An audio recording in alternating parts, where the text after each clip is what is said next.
Welcome everybody to a Ravnica Guild Brawl deck tech featuring the Golgari Swarm and Izoni. I'm your host, Quantum Earth. Just a quick refresher on what is Brawl. Similar to EDH, it is a singleton format, but it uses only 60 cards. Your commander could be a legendary creature or a planeswalker. There is no commander damage.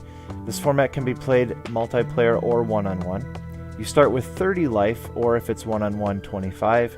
And it uses only standard legal sets. For Ravnica Guild Brawl, I have replaced the standard legal card pool with the card pool of all the sets that take place on Ravnica. Gets a lot of guild flavor in the format. So let's talk a little bit about Izoni. She is a 6-drop 2/3 elf shaman.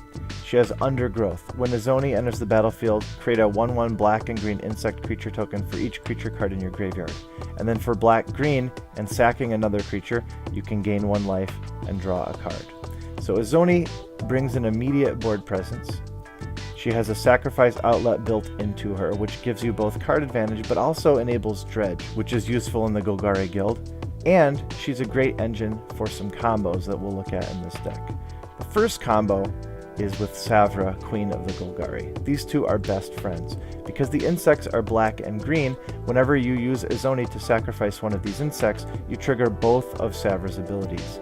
You gain the 2 life for sacking a green creature, and then you can immediately spend that 2 life and make each other player sacrifice a creature. So just for cashing in an insect to Izoni's card advantage engine, you are also forcing your opponents to sacrifice a creature. That's very powerful.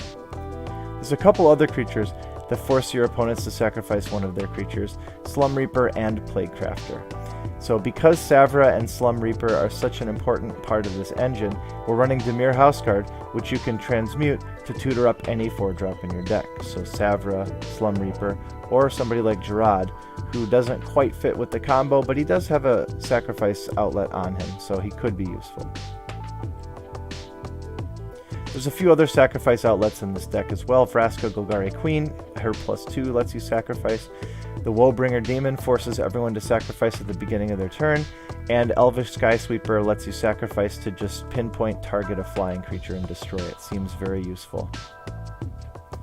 We've also got the dredge part of the deck.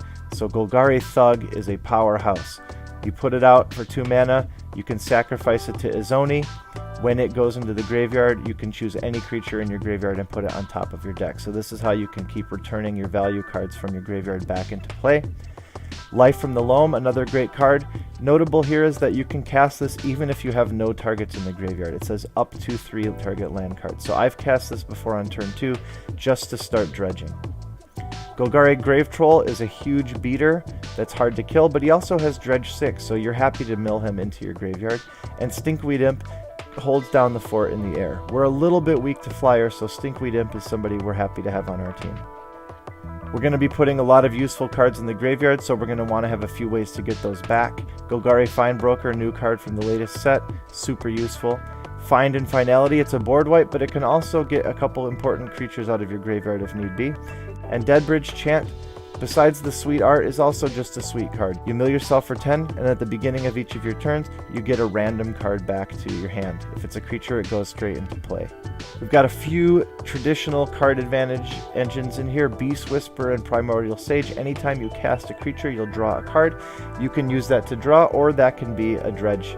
And then lastly, we have Midnight Reaper. You're going to be sacrificing a lot of creatures.